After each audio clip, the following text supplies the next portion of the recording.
क्या इस क्वेश्चन को देखो।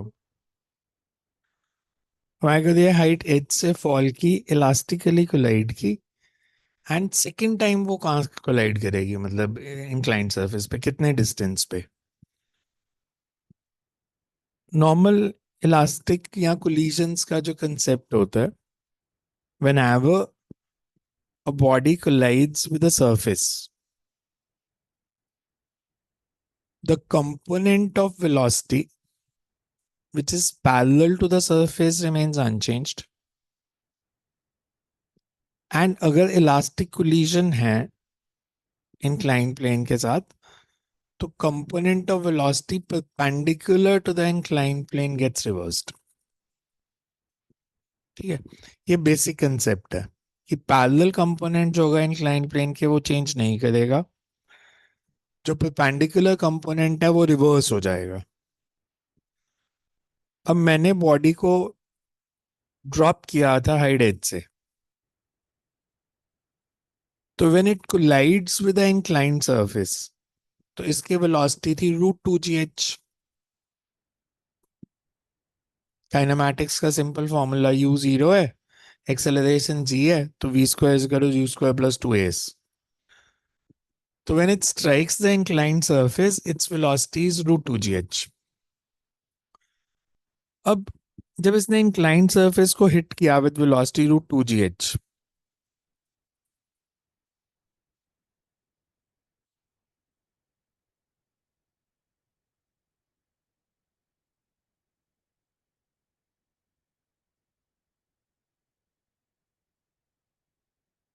तो इस वेलोसिटी के दो कंपोनेंट्स बने। एक कंपोनेंट बना इस डायरेक्शन में और एक इस डायरेक्शन में। ठीक है, ये एंगल थीटा तो ये भी थीटा।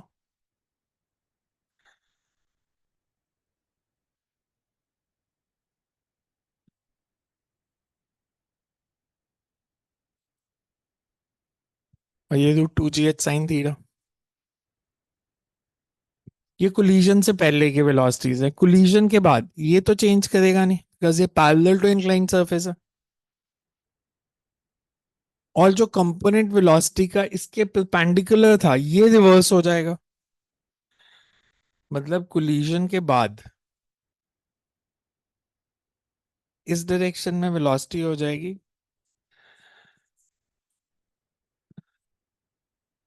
और ये ऐसे जाएगा, इधर आके हिट करेगा। ये डिस्टेंस बताना है।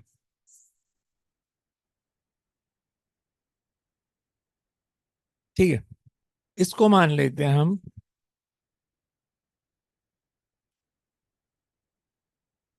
अपना एक्स एक्सिस, इसके जो परपेंडिकुलर है सब है वाई एक्सिस। अब इंक्लाइन प्लेन के क्वेश्चंस में हॉरिजॉन्टल एक्सेलरेशन, बिकॉज हमने हॉरिजॉन्टल डायरेक्शन अब प्लेन को मान लिया, तो हॉरिजॉन्टल एक्सेलरेशन जीरो नहीं होगी, जी के भी कंपोनेंट्स बनाने पड़ेंगे। अगर मैं जी लेता हूं इस डायरेक्शन में,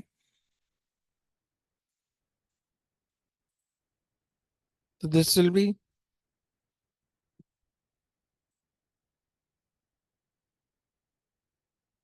जी साइन थीटा। ये वर्टिकल वेलोसिटी, ये हॉरिजॉन्टल वेलोसिटी। अब इसमें सबसे सिंपल क्वेश्चन जो आपसे वो पूछ सकते थे कि टाइम ऑफ फ्लाइट क्या होगा, कि कितने टाइम के बाद बॉडी आके इंक्लाइन प्लेन को हिट करेगी। तो टाइम ऑफ फ्लाइट का जो फॉर्मूला होता है,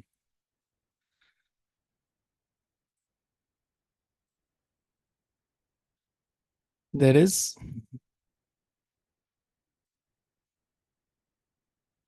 2u(y/ay).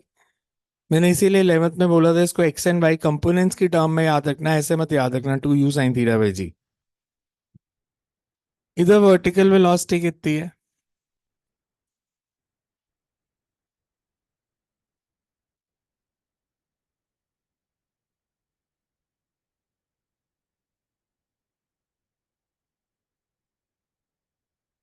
ये टाइम आ गया, कितने टाइम के बाद वो इंक्लाइन प्लेन को सेकेंड टाइम हिट करेगी।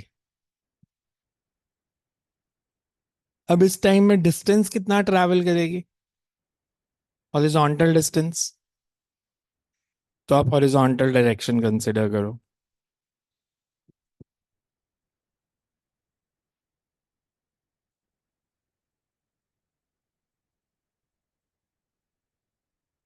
वेलोसिटी है √2gh साइन थीटा।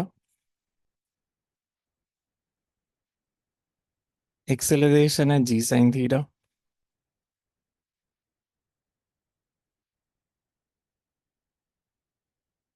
और टाइम है 2√2h/g। हॉरिजॉन्टल डिस्प्लेसमेंट कितनी हो जाएगी, x इज इक्वल्स टू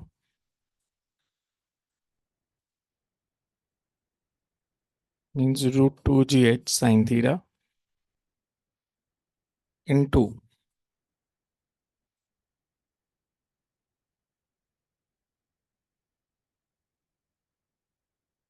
इसका square.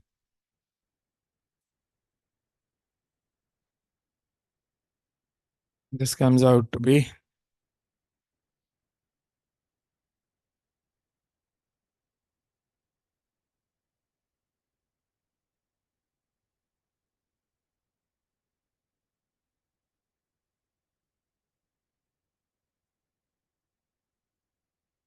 this is the second. It hits the inclined plane at a distance of 8h sin theta. समझ में आया?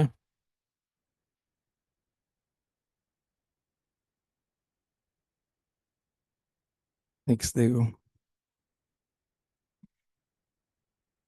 ये इजी है। A point moves along a circle of radius r. Its velocity depends on distance covered as v is equals to a under root s. Find the angle between velocity vector and total acceleration vector. Body circle में move कर रही है और उसकी speed दी है a under root s. S is the distance traveled. अब circular motion में सबसे पहले हमें चेक करना होता है कि ये यूनिफॉर्म सर्कुलर मोशन है या नॉन यूनिफॉर्म सर्कुलर मोशन है। अगर यूनिफॉर्म सर्कुलर मोशन हो तो स्पीड कांस्टेंट रहती है, सिर्फ डायरेक्शन चेंज होती है। यहाँ पे हमें दिया speed is a under root s, मतलब जैसे जैसे बॉडी डिस्टेंस ट्रैवल कर रही है उसकी स्पीड बढ़ रही है। डिस्टेंस ट्रैवल करने से स्पीड बढ़ रही है मींस ये नॉन यूनिफॉर्म सर्कुलर मोशन का केस है। अगर नॉन यूनिफॉर्म सर्कुलर मोशन है तो मतलब इसके पास दो एक्सेलरेशन है। एक एक्सेलरेशन जो नॉर्मल है, सेंट्रीपिटल है, वो इसकी डायरेक्शन चेंज कर रही है और इसके पास एक टेंजेंशियल एक्सेलरेशन भी है जो इसकी स्पीड चेंज कर रही है। तो हमें बताना है टोटल एक्सेलरेशन और वेलोसिटी वेक्टर में एंगल कितना है। ठीक है, ये क्वेश्चन है। सर्कुलर मोशन अगर मैं लेता हूं,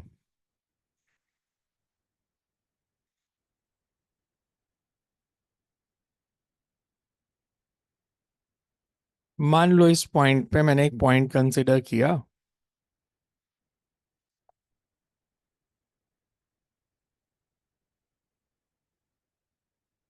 ये centre of circle,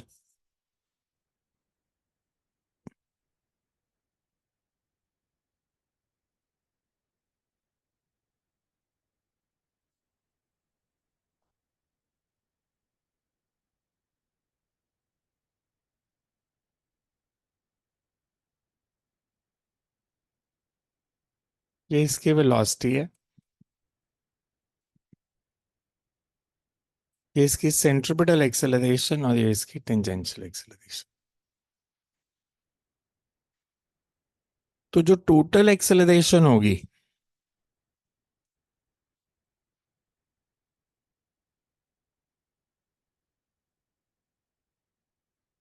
that is vector sum.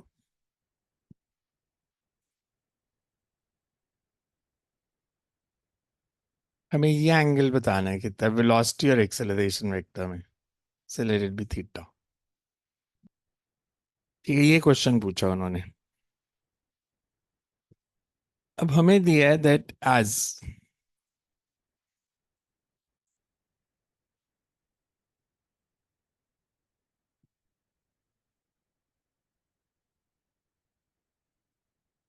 it is non-uniform circular motion,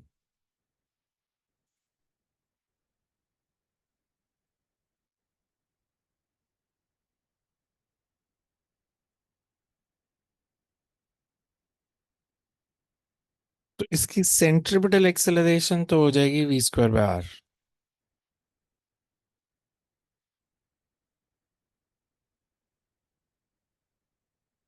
v square is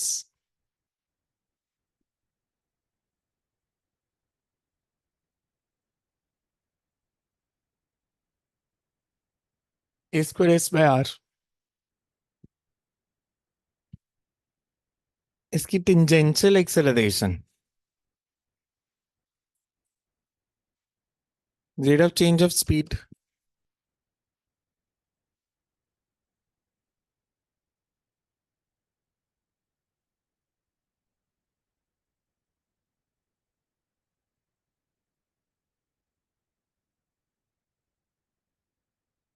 and ds by dt is,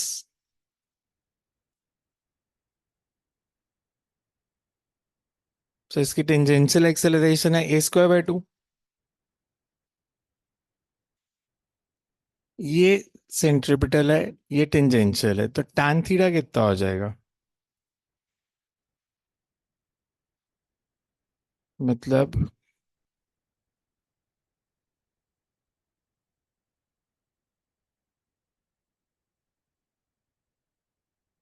so 2s bye are, यही निकालना था हमने। What is the angle which, because जो टोटल एक्सेलरेशन का angle है velocity के साथ, तो आपको tan थीटा निकालना है परपेंडिकुलर और base. Perpendicular is centripetal acceleration, base is tangential acceleration, तो AC बाय AT निकालना था।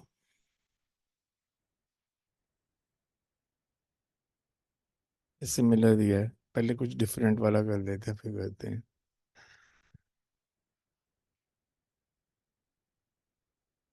ये करो। Two ships A and B are 10 kilometer apart on a line running south to north. Ship A is farther north, streaming west at 20 km per hour, and ship B is streaming north at 20 km per hour. What is the distance of closest approach and how long they take to reach it? हमारे पास दो ships हैं, उनमें initially 10 kilometre का distance है।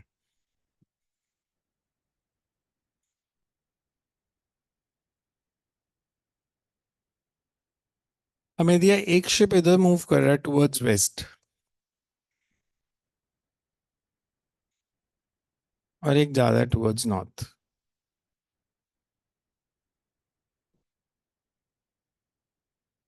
Kilometre में ही रहने देते हैं, डिस्टेंस इनके बीच में दिया है।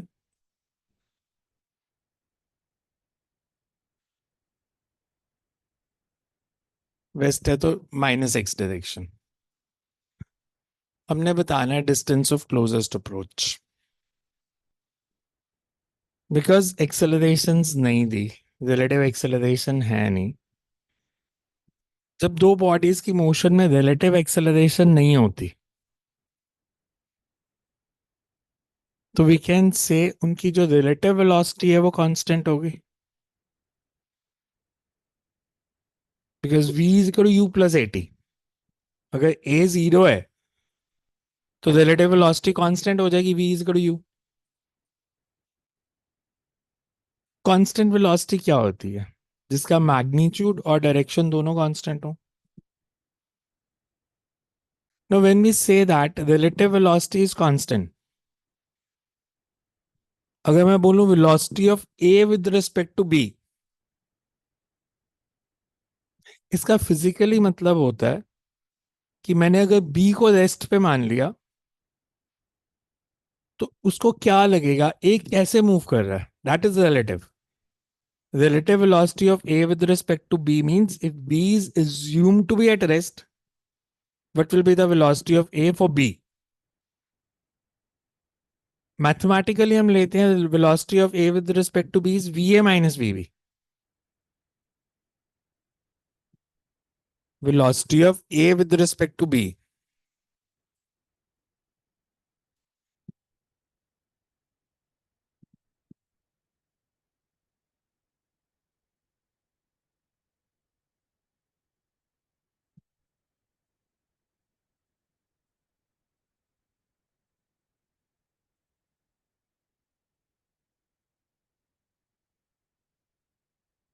ये relative velocity है. -20 आई -20 मतलब B को ऐसे लग रहा है और X और Y कंपोनेंट सेम है, मतलब ये 45 डिग्री के एंगल पे जाएगी.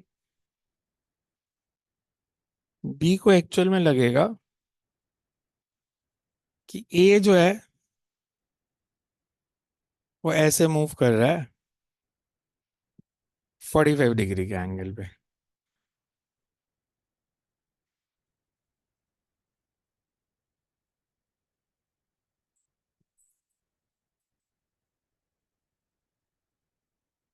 ए और बी में मिनिमम डिस्टेंस कितना होगा? मिनिमम डिस्टेंस होगा जब आप यहां से एक परपेंडिकुलर ड्रॉप करोगे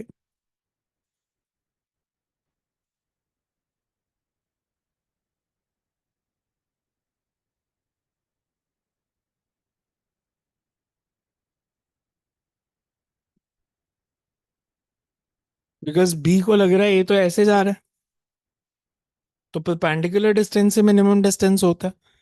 ये एंगल 90, ये 45, तो ये भी 45, मतलब ये एक्स तो ये भी एक्स. अगर मैं पाइथागोरस थ्योरम लगाऊं तो x² + x² is equals to,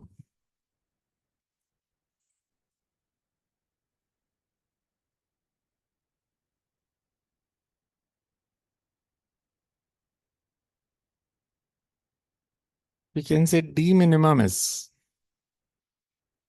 because ये x है ये x है, तो this is hypotenuse is √2x. In the minimum कितना है? x. तो हमारे पास है s इज इक्वल्स टू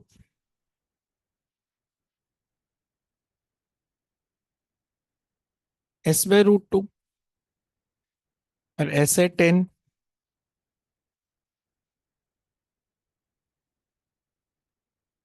तो ये इनमें मिनिमम डिस्टेंस हो जाएगा 5√2.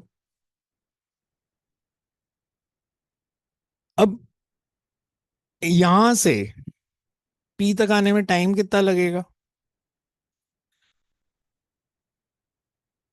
ये डिस्टेंस है 5√2 और वेलोसिटी इस डायरेक्शन में VAB. इसका मैग्नीट्यूड क्या होगा?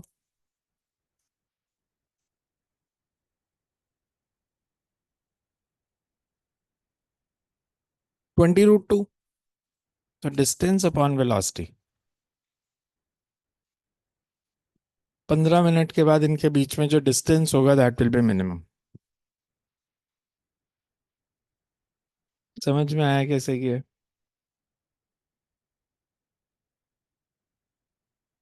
नेक्स्ट देखो.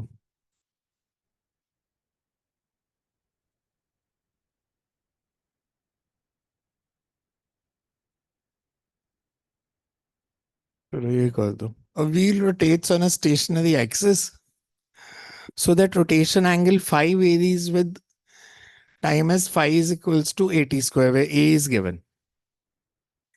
हमें एंगुलर डिस्प्लेसमेंट दी है, हमने टोटल एक्सेलरेशन बतानी है at the rim at moment t is equal to 2.5 seconds पे.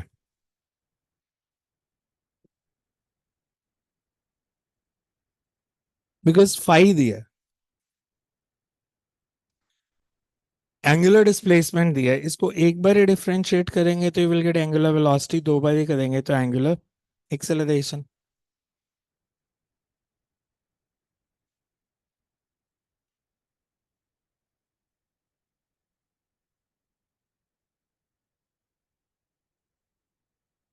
एंगुलर वेलोसिटी कितनी हो जाएगी?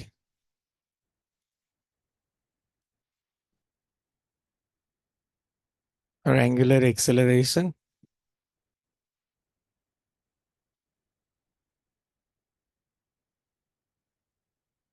2a। फिर हमें वेलोसिटी दी है,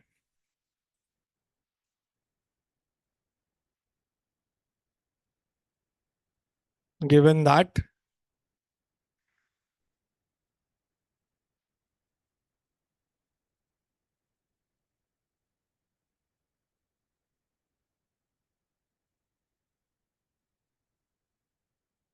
हमारे पास फॉर्मूला होता है v is equals to r omega, मतलब v is equals to omega is 280। v कितना दिया है? a दिया था क्वेश्चन में 0.2, टाइम इज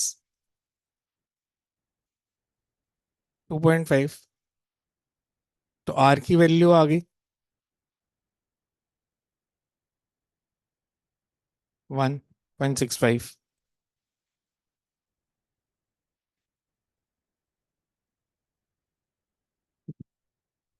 हमने बताना है total acceleration. Centripetal acceleration is v हमें दिया है 0.65।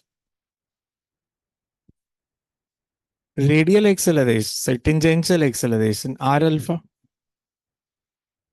आर हमने ऑलरेडी निकाल लिया, and alpha is, total acceleration कितनी हो जाएगी?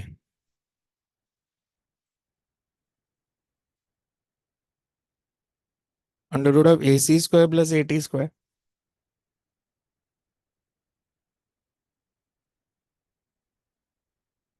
तो इसको आप सॉल्व कर सकते हो, विल गेट द आंसर 0.76 या ऐसे कुछ आंसर आएगा सॉल्व करके।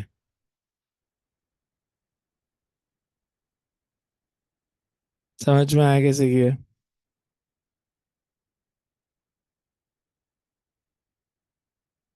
नेक्स्ट देखो।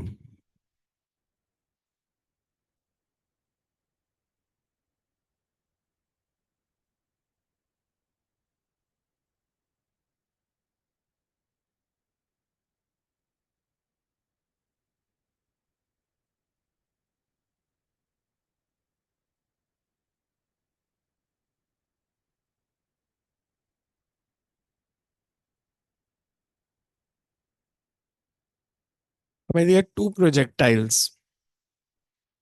are simultaneously thrown from two towers as shown in figure.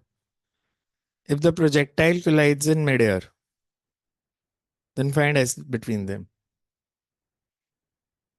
If they collide in midair, तो उनमें डिस्टेंस कितना है? दोनों को अलग अलग हाइट से प्रोजेक्ट किया है। मान लो वो कहीं पे भी कोलाइड की, ये ऐसे गई,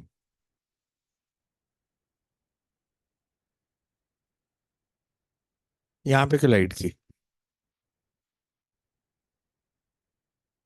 इसकी डिस्प्लेसमेंट अगर y है, बिकॉज इन दोनों में डिस्टेंस 20 है,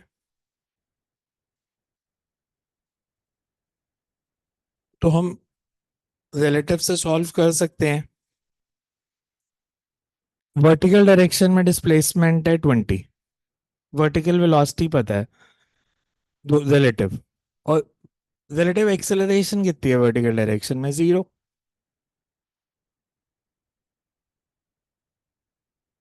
जीरो ही है ना?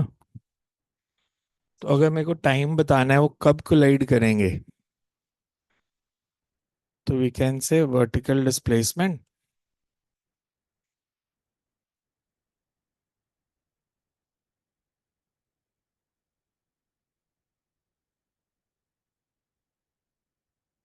यही बनी वैल्यू। अब इतने टाइम में दोनों का हम हॉरिजॉन्टल डिस्टेंस निकाल सकते हैं और उसका सम। यहाँ आप रिलेटिव ही कर दो कि इनकी रिलेटिव वेलोसिटी है 20 + 20, बिकॉज ये 20 10√2 है। सो सॉरी, ये हो जाएगी 10 और ये भी 10। तो रिलेटिव वेलोसिटी इज 20 और टाइम इज 2 सेकेंड्स। तो रिलेटिव से करोगे तो ये फटाफट सॉल्व हो जाएगा। अब इसको बिना रिलेटिव के करोगे तो इट विल टेक टाइम। तो इसको करके देखना, कल करते हैं अब इसके आगे क्वेश्चंस।